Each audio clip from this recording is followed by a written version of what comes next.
Hello, BookTube. This is my September reading plan.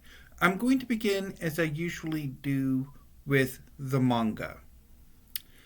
Every month I put in a pre-order with Book People, the great bookstore in Austin, Texas, for the following month's forthcoming volumes of the manga series that I actively follow and first volumes of series that I would like to try out.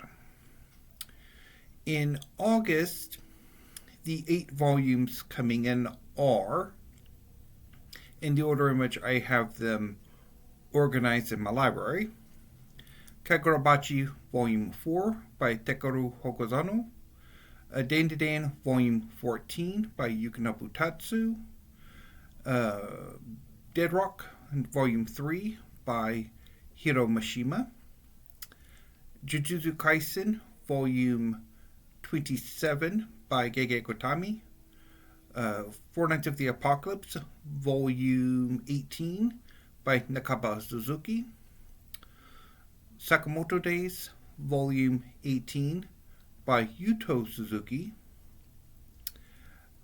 Snowball Earth, Volume 6 by Yuji Tsujitsuji.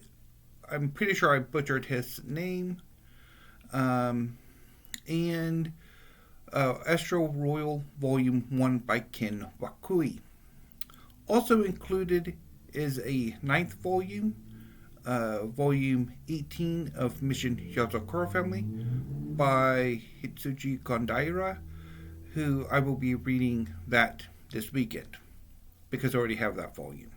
I pre-ordered that with Powell's when I ordered volumes 13 through 17 of Mission Yazakura Family a few weeks ago. Anyway, so my plan is when the 8 from Book People come in, I received the confirmation emails from them yesterday that the books were ready to ship, although I have not yet seen evidence that they've been picked up by the USPS. But I'm pretty sure I will get those books mid to late next week, and I will read all 8 of them next Saturday. Not this coming Saturday, but the first proper Saturday in September. I will also probably read other volumes of manga, One Piece, and any manga that I have not yet got to, few as they are, or any manga that I order over the course of September. Now, moving on to BookTube events, I had wanted to make a video about the various BookTube events that I'm going to participate in and not participate in, but I never did manage to get around to making that video. So I'm going to talk about the 3 BookTube events in September that I will be participating in. Shorty September, October, and Framed in September, with a little bit of Shreya-tember if that event is still ongoing. So let's start with Shorty September. Okay, here we go. So, Shorty September is a fun BookTube event. It's about books that are, I think, less than 200 pages or 250 pages or less. The creators of Shorty September always have a fun series of prompts delivered in a very interesting way. So let's get started with my Shorty September reading plan. For the Granddad Shorts prompt, which is a book you've had a while, I'm going to be reading The Voyage of Argo by Apollonius of Rhodes. I have had this book for nearly 20 years. This book will also be serving for half and half shorts, which is read the book and watch the movie. I will be watching Jason and the Argonauts for the movie part of that prompt. For bike shorts, pair a book with a research deep dive. I will be rereading Mrs. Dalloway by Virginia Woolf. It's been a little more than 20 years since I first read this book, and I haven't reread it since. And as part of the deep dive, I will be rereading, after a little bit longer than Mrs. Dalloway, The Hours by Michael Cunningham. This is a more contemporary retelling of Mrs. Dalloway, as well as the last days or hours of Virginia Woolf's life.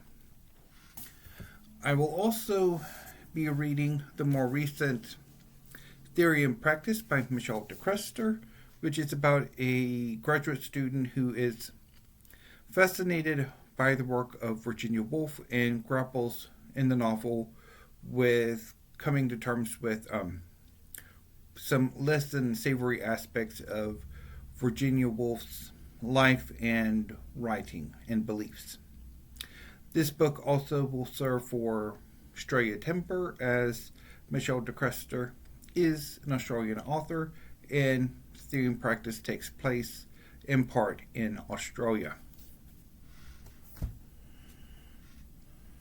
Moving on to runway fashion shorts. I'll read a translated book. I will be rereading Within the Sweet Noise of Life by Sandra Penna, translated from the Italian by Alexander Booth. And also, The Voyage of Argo is a work of translation. And let's see if I can find the translator. E.V. Ryu. And that would be translated from the Greek. Also on the docket would be some Belle redemptions. I can try once again for Paradise by Fernanda Melchor, translated from the Spanish by Sophie Hughes. And The Words That Remain by Stênio Gardel, translated from the Portuguese by Bruna Dantas Lobato.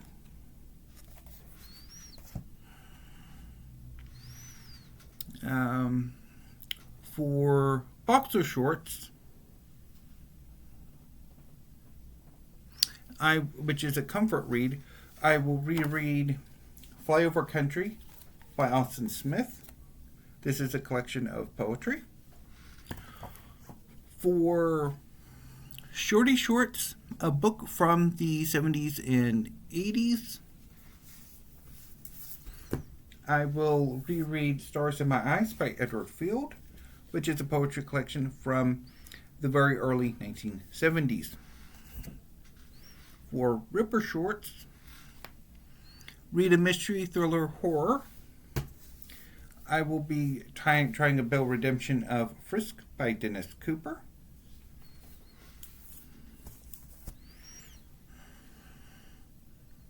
Okay. So for where am I at here?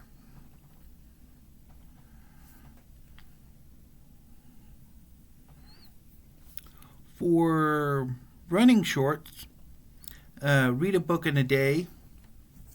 Well, the poetry collections, Stars in My Eyes, Flyover Country, and Within the Sweet Noise of Life, I should probably get all three of these done in one day, if I do them in a weekend, which is kind of my plan.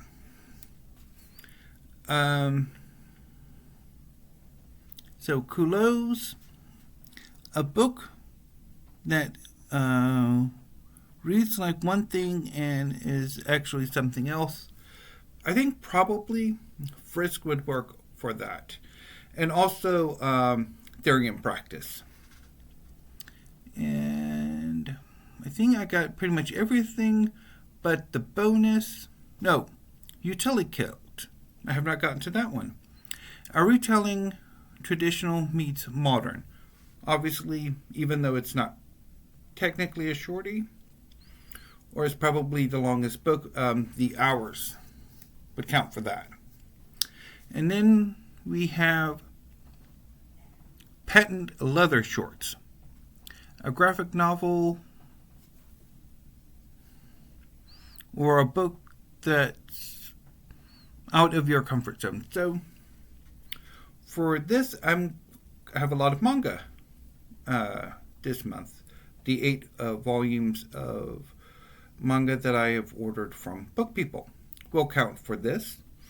And many of those volumes will also touch on other prompts for this year's Shorty September.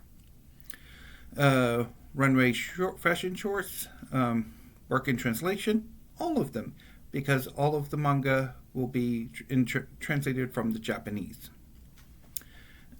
Utility Kilt, the retelling would be Four Nights of the Apocalypse, which is a retelling of the Arthurian mythos. They're all comfort reads, so that works there. I can read them all in one sitting or in one day. So they all work for running shorts. Well, actually, I can probably get all 8 of them on a Saturday, so that works. Ripper Shorts, Kagurabachi, Dan, Dead Rock, Jujutsu Kaisen, Sakamoto Days, Snowball Earth, all would fit that prompt. And many of them do have anime adaptations, although I probably won't be watching the anime for those. And I think that largely takes care of Shorty September. Moving on to October, which is a booktube event created by James of Just Curious Volumes, I think. It's about reading books about cephalopods. So one option I have is to reread 2 volumes of the Reaction Animal series. I have Octopus by Richard Schweid and Squid by Martin Whalen. Also, I picked up yesterday The Lives of Octopuses and Their Relatives by Dana Staff.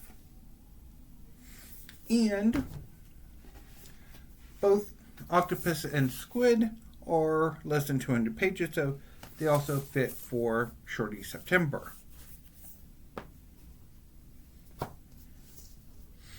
Moving on to Framed in September, which has a number of creators, but the one I'm recalling right now is Elizabeth of Bookends and Books.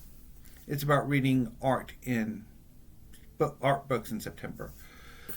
So for this, I can read manga, A New History of Japanese Comics by Eiki Exner, which is an art history book. I also can read some art instructional books. Painting Brilliant Skies in Water and Pastel by Liz Haywood Sullivan. And How to Paint Portraits in Pastel by Joe Singer. Both of these books would also count for Shorty September because they're less than 200 pages. And this one also covers the Shorty Shorts, because this came out in the very early 1970s. And of course, manga is literature told in images, so that also would work for Framed in September, I think. So, that's my September reading plan. I'm not entirely sure how this is going to work out. Hopefully, it's a good month and I successfully read everything and If I don't necessarily enjoy everything, at least I finish it. But if there are bells, then there is perhaps always Bell Redemption December to think about. So, anyway, BookTube, I'm going to go ahead and sign off for now, and I will be back later this afternoon with weekly reads. So, until then, thank you, BookTube. Have a great afternoon and stay safe.